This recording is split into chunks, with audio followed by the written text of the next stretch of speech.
Hi, Cookies, it's Miss B with Story Time. As you know, my favorite author and illustrator is Jan Brett.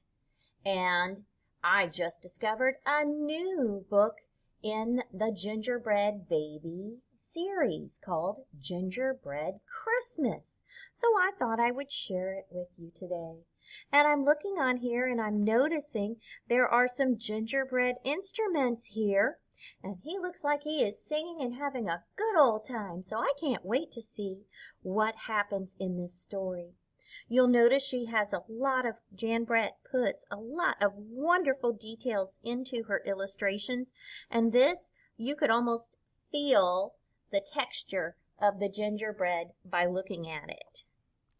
So, her end papers show a lot of instruments here and what they look like when they were baked, and then what they look like when they were decorated. So lots of fun. Here's our title page. Jan Brett, Gingerbread Baby. Title page always has the title and the author and illustrator's name.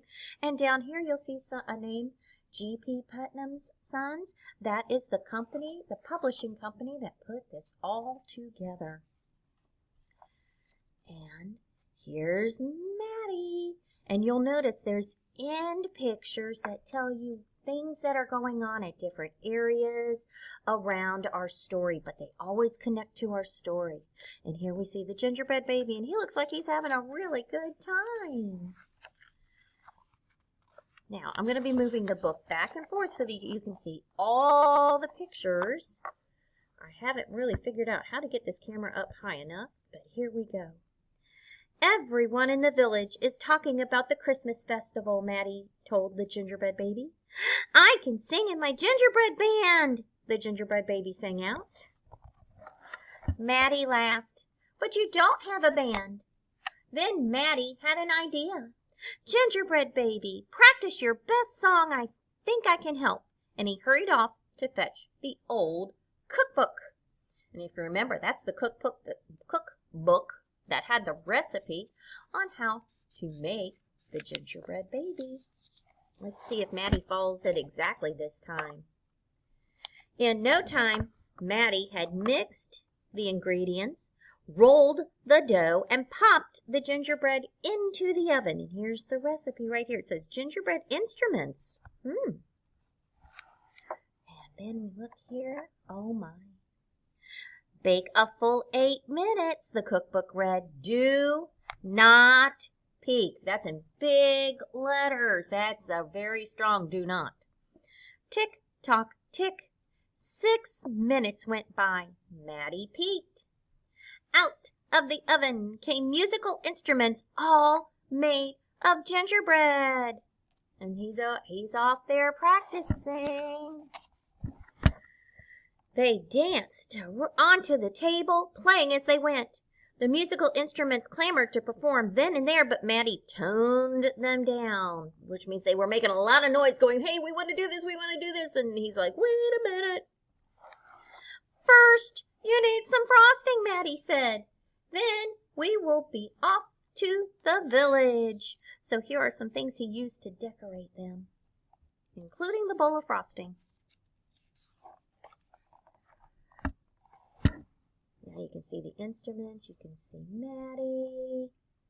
The gingerbread baby was first in line, practicing his singing as he went. Do, re, mi.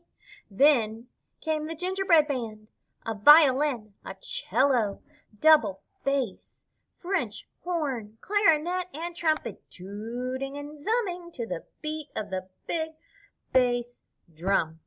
They bounced along playing a march with the gingerbread baby leading the way.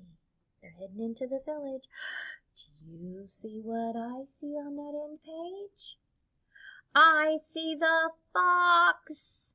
I remember him from the first story. I hope they stay safe. Down in the village, the gingerbread baby and all the gingerbread instruments strutted on stage and began to play. There's the stage. The villagers appeared from up the street, down the street, and out their doors. Wild animals peered through the trees. That means they're looking through the trees. To peer is another word meaning to look. Look at those instruments playing a tune, a boy sang. And a snappy one at that, a girl said, tapping her foot.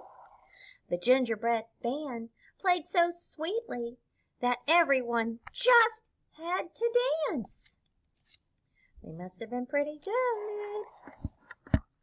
The gingerbread baby saw the animals inch closer.